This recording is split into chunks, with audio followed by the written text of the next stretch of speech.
பாம்பு மாதிரி இருக்குல்ல, இது பாம்பு இல்ல, ஒரு பழத்தோட தோல். எங்க பாட்டி விற்கிறாங்க பாருங்க.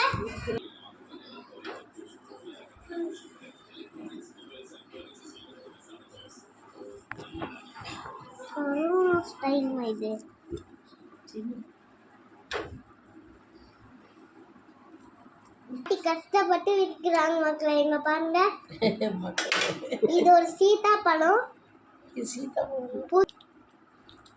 இதோ பாத்தீங்களா பாத்தீங்களா மக்களே?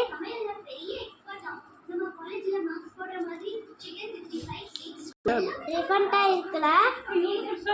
இது எங்க அக்கம்மாக்கு பிடிச்ச கலர் மக்களே. எங்க சித்தி அண்ணா, நான் அக்கமான பேர் வச்சிருக்கேன். சாப்பிடலாம் மக்களே.